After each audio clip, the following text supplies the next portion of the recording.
water was a mirror, reflecting the bruised purples and fading oranges of the dying sun.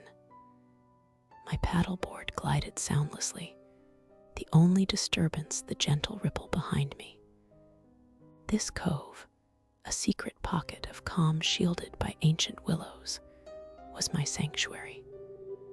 No houses, no motorboats, just the sigh of the wind through the leaves and the occasional plop of a fish.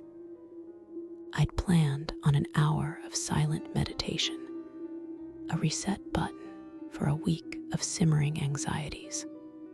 Then I saw it. A small, dark shape emerging from the deeper shadows where the cove narrowed. Not a duck, not a log. It was a boat, or something that resembled one, but it moved with an unnerving, unnatural stealth. No hum of an engine, no splash of oars.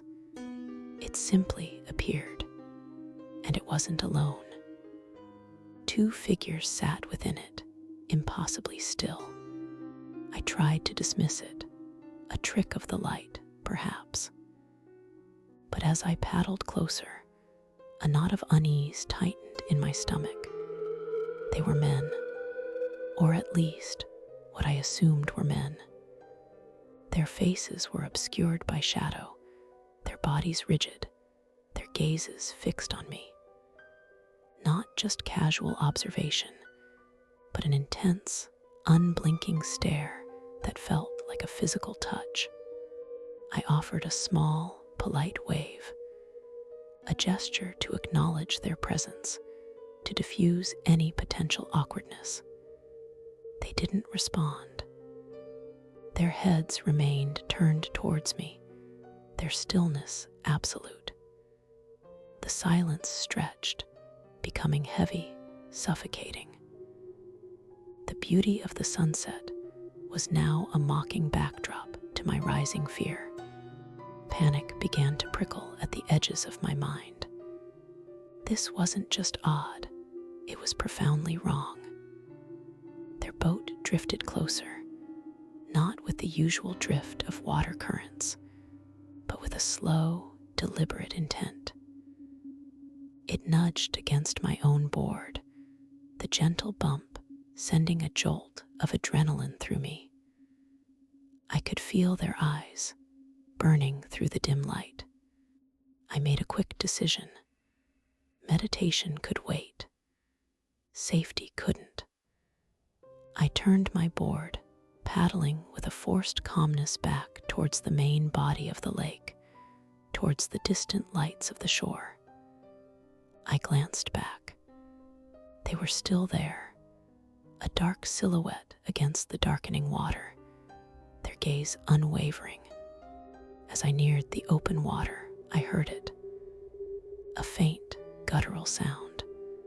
Not human speech, but something akin to a low, raspy whisper, just at the edge of hearing. It seemed to come from all around me, slithering through the twilight. I risked another look back. The shadowy boat had vanished, but the feeling of being watched, of being hunted, intensified. The water itself seemed to hum with an unseen energy. The sunset was gone, replaced by an oppressive, inky blackness. And then, from the corner of my eye, a flicker of movement beneath the surface. Not a fish, something far too large, and it was coming for me.